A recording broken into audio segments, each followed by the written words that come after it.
Miffy regardait par sa fenêtre. Le temps était à l'orage. Le vent soufflait. Les feuilles tournoyaient dans l'air et retombaient sur le sol.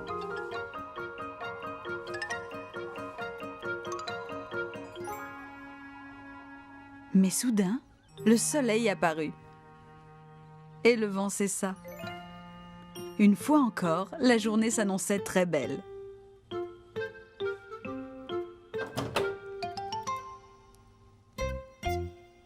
Miffy prit un ballon et sortit pour jouer.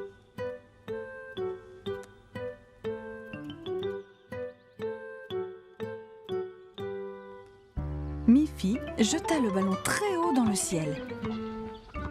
Il retomba par terre et roula jusqu'au pied d'un arbre.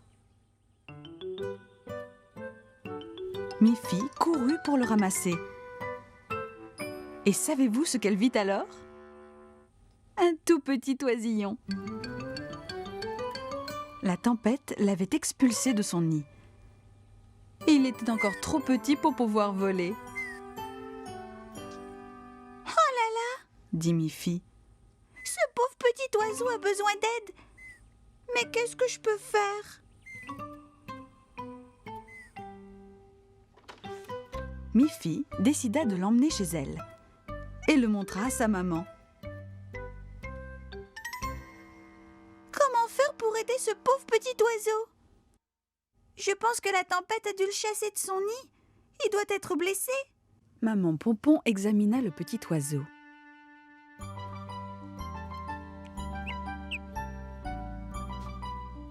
Je crois que ce petit oiseau va très bien, Miffy. Oh, c'est merveilleux, maman. Je peux le garder? Et je le laverai, je lui donnerai à manger et lui préparerai un petit lit douillet. Mais sa maman lui dit: je ne crois pas qu'une maison soit l'endroit idéal pour ce petit oiseau. Il a besoin de retrouver sa mère. Elle doit être en train de le chercher d'ailleurs. Elles sortirent de la maison et virent la maman oiseau voler autour de l'arbre, cherchant son petit oisillon. Nous devons ramener ce petit oiseau dans son nid sur l'arbre. Il est trop petit pour voler là-haut tout seul. Elles déposèrent délicatement le petit oiseau sur l'herbe et allèrent chercher une échelle. Le petit oiseau essaya un et fit un petit saut. Puis il tenta un et fit deux sauts. Il ouvrit ses petites ailes et essaya de les agiter. Puis ce fut un. Et il recommença à battre des ailes. Miffy et sa maman revinrent avec l'échelle et la posèrent contre l'arbre. À cet instant précis, le petit oiseau fit entendre un. Il battit de ses petites ailes de plus en plus vite et commença à voler. Il tournoya, tournoya de plus en plus haut et vola directement dans son nid. Tout ça comme un grand. Le petit oiseau a retrouvé son nid, dit Miffy. Regarde, sa maman aussi rejoint son nid pour retrouver son petit sain et sauf. Miffy et sa maman remirent l'échelle à sa place. Et maman oiseau fut très heureuse du retour de son oisillon.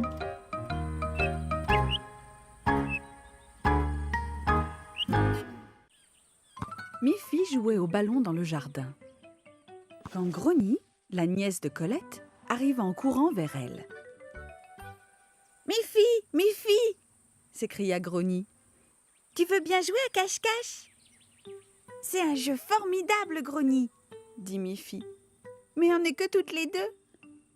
C'est plus intéressant quand on est plusieurs. » Regarde, Miffy, Snuffy arrive.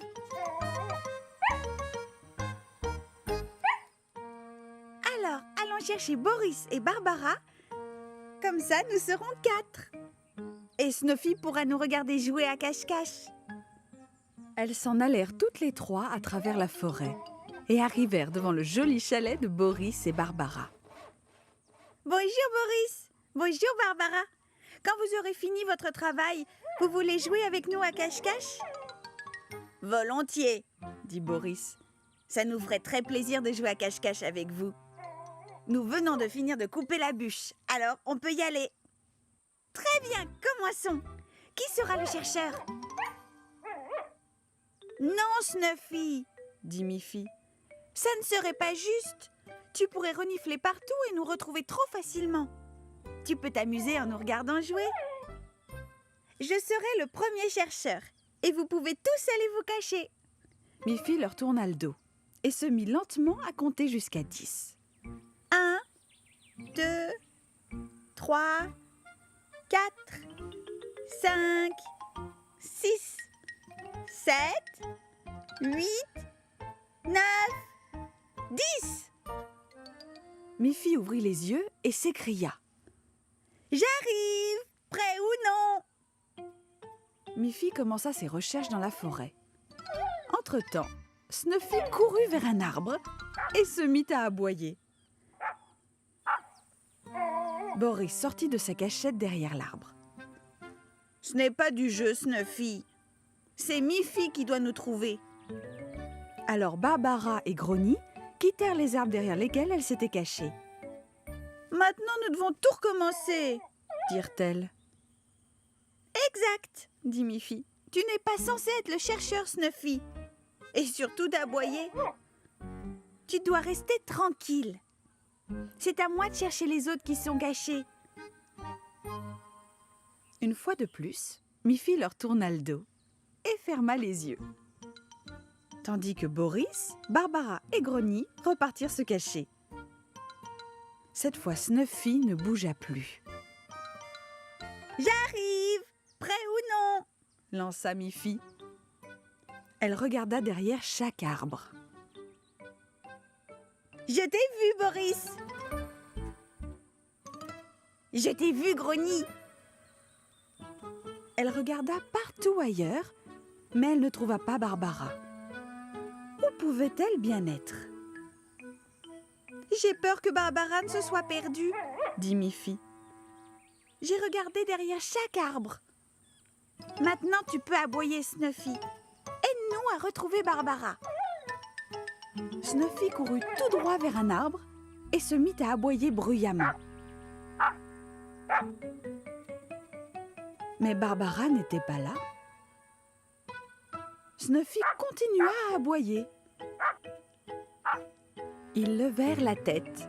Barbara était bien là, sur une branche, au sommet de l'arbre. Quel bon endroit pour se cacher, dit Miffy. Sans Snuffy, je ne t'aurais jamais retrouvé.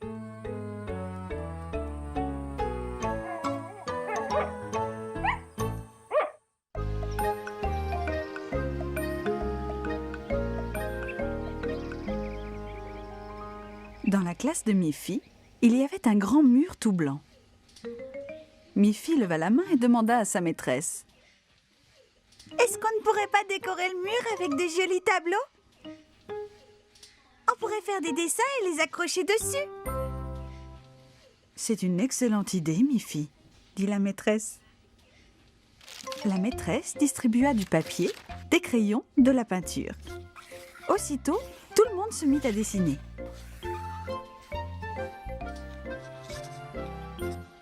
Miffy dessina une très jolie fleur.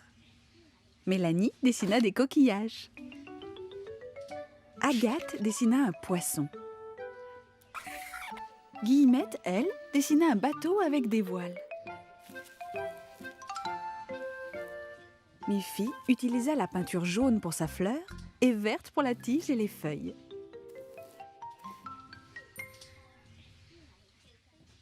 Agathe peignit son poisson avec des rayures jaunes et bleues.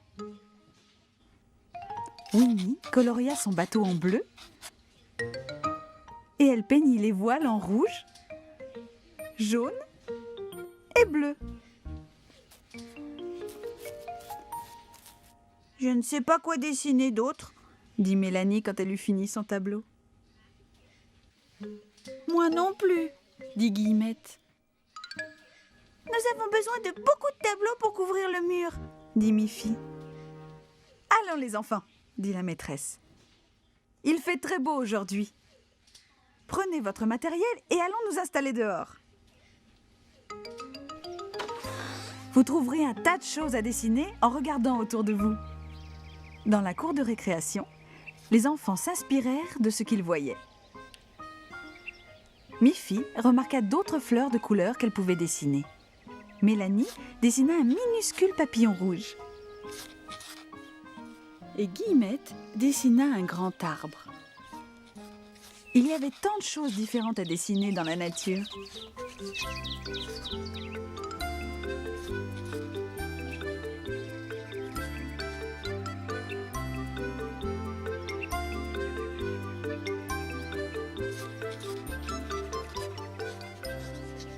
En fin d'après-midi, les enfants avaient réalisé une quantité de dessins tous différents.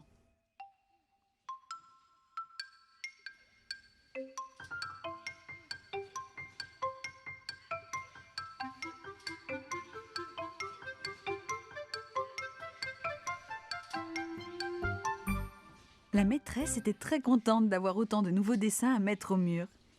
Mais y aura-t-il assez de place ?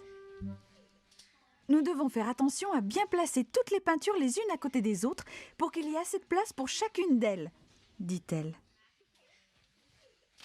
Hélas, il n'y avait pas assez d'espace. Et certains enfants furent très déçus de ne pas pouvoir accrocher leurs dessins sur le mur. Mélanie leva la main. « J'ai trouvé !» dit-elle. « Pourquoi ne pas changer les dessins tous les jours ? Comme ça, chacun aurait la chance de voir son dessin exposé. » Excellente idée, Mélanie, dit la maîtresse. C'est exactement ce que nous allons faire. De cette façon, vous pouvez faire encore beaucoup plus de dessins. Tous les enfants applaudirent. Miffy dit alors: Maintenant, ce sera encore plus agréable de travailler dans cette classe. Miffy avait raison. Chaque jour, le mur de la classe était décoré avec de nouveaux superbes dessins de couleurs. Miffy et Mélanie jouaient toutes les deux dans le jardin de Miffy en se lançant le ballon multicolore aller, retour.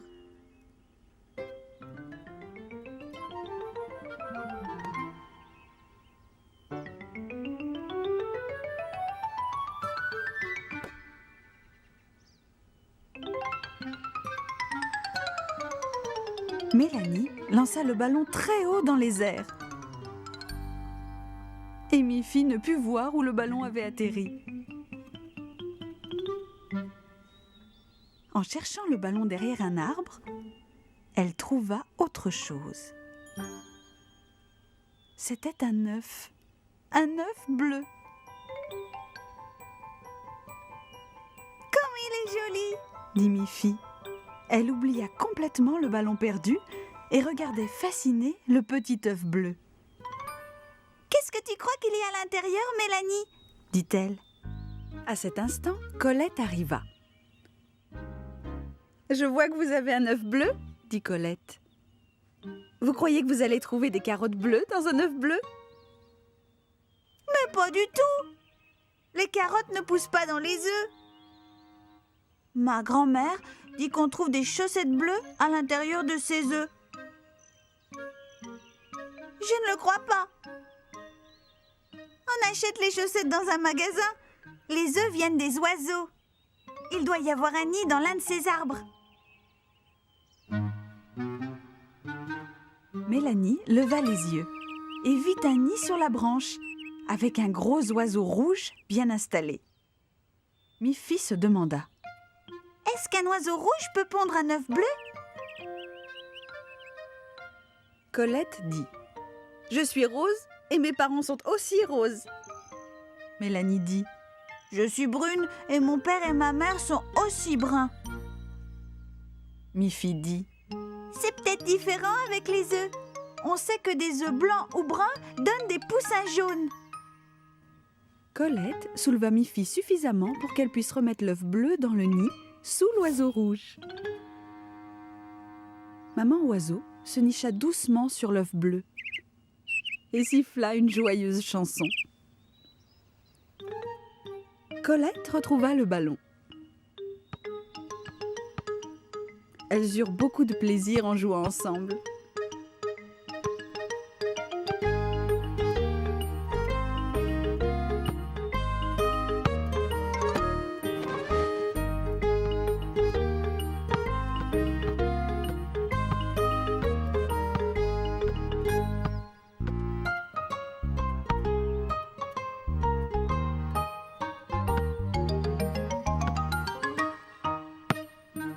Elles rirent beaucoup. Tout à coup, un autre son se mêla à leur rire. Le pépiment d'un bébé oiseau.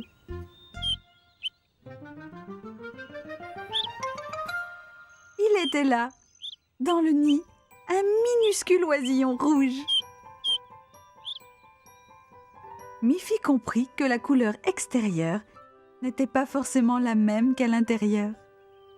« Je savais très bien que les carottes ne poussaient pas dans les œufs, » dit Colette.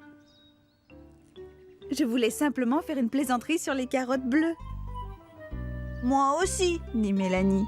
je savais que les chaussettes ne venaient pas des œufs. Nous savons maintenant qu'un oiseau rouge peut sortir d'un œuf bleu. Dit Miffy. C'est merveilleux.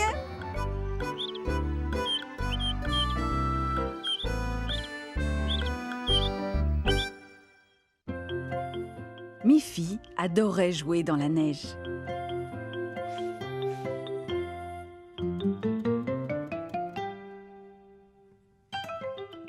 Elle adorait descendre en luge la colline enneigée. Elle adorait glisser sur la neige avec ses skis. Elle adorait s'étendre sur la neige et agiter ses bras pour laisser la trace d'un ange de neige. Mais ce qu'elle aimait par-dessus tout, c'était faire des lapins de neige. Très difficile à faire, et elle avait besoin d'aide pour les réussir. Devinez qui arriva à point pour l'aider. Snuffy, la petite chienne. Snuffy aimait courir et sauter dans la neige. Quand elle vit Miffy essayant de pousser et de rouler une grosse boule de neige, elle accourut pour lui venir en aide. Elles poussèrent ensemble encore et encore. Plus la boule de neige roulait, plus elle absorbait de neige. Elle devint grosse, de plus en plus grosse. Ça suffit pour faire le corps du lapin de neige, dit Miffy. Nous allons faire une plus petite boule pour la tête du lapin. Miffy commença par faire une petite boule avec ses mains. Snuffy pouvait même la pousser avec son nez. Mais quand la boule devint plus grosse, Miffy vint aider Snuffy à la pousser jusqu'à ce qu'elle fût assez grosse pour faire la tête du lapin. Maintenant, nous allons la placer sur la plus grosse boule, dit Miffy. Elles essayèrent par tous les moyens, mais n'arrivèrent pas à soulever la boule de neige. À ce moment-là, l'ami de Miffy, Boris, arriva. « Bonjour Miffy, dit Boris. Qu'est-ce que vous faites ? Nous essayons de faire un lapin de neige géant, dit Miffy. Mais la tête est trop lourde, on ne peut pas la soulever. Je crois que j'ai une idée, Miffy, dit Boris. Je ramenais ces planches à mon atelier, mais on peut les utiliser pour en faire une rampe jusqu'au sommet de la grosse boule. Boris plaça les planches contre le corps du lapin géant. Elles étaient parfaitement ajustées. Exactement la hauteur qu'il fallait. Maintenant, il pouvait rouler la plus petite boule jusqu'au sommet des planches. C'était encore très difficile, mais pas autant que s'ils avaient dû soulever la boule. Ça y est, c'était fait. Le lapin de neige avait enfin une tête reposant sur son corps. Miffy alla chercher 2 bâtonnets pour faire les oreilles.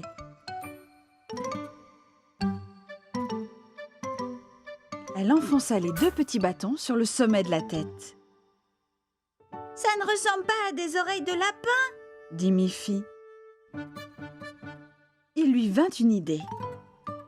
Elle tassa fermement de la neige autour d'un bâtonnet et fit la même chose sur l'autre bâtonnet. Et voilà 2 oreilles de lapin parfaites. Snuffy s'éloigna dans la neige et revint avec 2 boules de caoutchouc avec lesquelles elle jouait souvent. Miffy éclata de rire.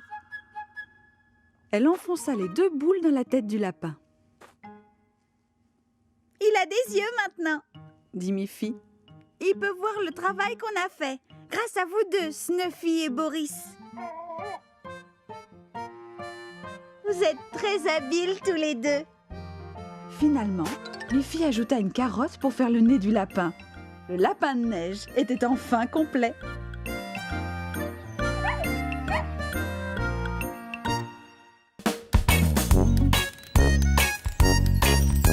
Miffy court et c'est la joie. Avec ses amis, on ne s'ennuie pas. Snuffy, Agathe, Barbara, Boris, Colette, ils sont tous là.